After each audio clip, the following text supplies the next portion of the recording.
So, so okay. So since you basically hit me there, so okay, so definitely, I'm going to ask you this question. Okay. So, should I twist it a little bit, right? I'm giving you, I'm going to give you five names. Yes. Okay. So, Elliot Harper, Yes. Brick, Cameron, and okay, I give you fill in the blanks, two fill in the Okay. blanks. Okay. Yes. So So you can, yeah, sort them in the order. First with the least, okay, let's not go with the list. First with the favorite one, and then yes. you, yeah, then you sort out with the descending order. I, so I would order them a bunch of different ways. I have a bunch of different sorting criteria. Okay. But for the most impactful to my career, I have to give that to Jim Nagorka and Elliot.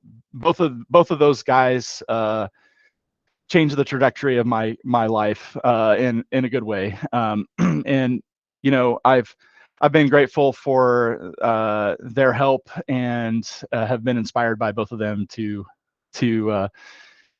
be an active member of the community. And another friendship that I value is Pato. Pato and I, we haven't worked on a lot of things together, but I've always valued his feedback and Mhm. friendship. We get to meet every once in a while at connections, and Mhm. I've always enjoyed his presentations and his humor. I've presented with him and Elliot Mhm. before at connections, and I I just have a lot of respect for him and what he's what he's done for the community, kind of in a in a subtle way. He's Mhm. been around for a long time and has made some really good contributions. And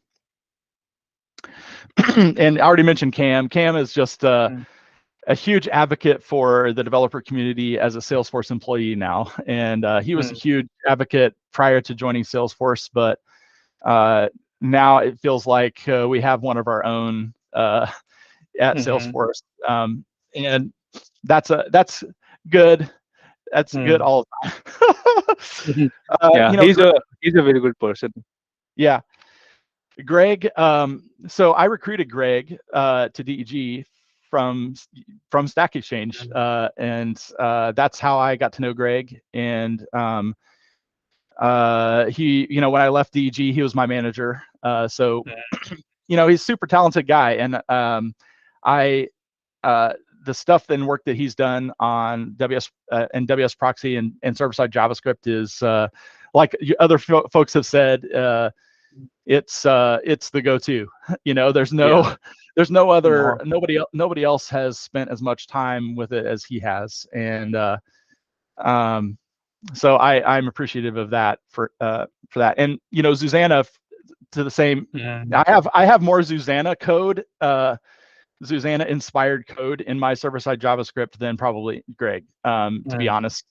But she has put out a lot of very uh, a lot of content Mhm. on her blog that is very similar to scenarios that I'm going through, which tells me Mhm. that she approaches kind of sharing that kind of things the way I do. It's like if I've Mhm. struggled, if I and my criteria is if I've struggled with something and I solved it, and I want to help somebody else to not struggle through it, then I'm going to publish it. And that's Mhm. I get that vibe from Susanna, and that's why she's an MVP. And those kind of contributions to the community are what help Salesforce and their customers be more tied to Salesforce. It's in Salesforce's best interest to let these community things run crazy, because Mhm. they just mean tighter integrations with systems and more complexity in Marketing Cloud, and that's always a good thing. I will always Mhm. forever advocate against clicks, not code, because code Mhm. is code is where the cool stuff is, right? Mhm. Yeah. uh, So, and I don't want some WYSIWYG telling me what to do. I mhm. want to be able to let the code speak for itself and do the things that the Mhm. clicks can't. And I'm all for that. Mhm. So that's kind of my roundabout list and how I'd rank them. That's a good list.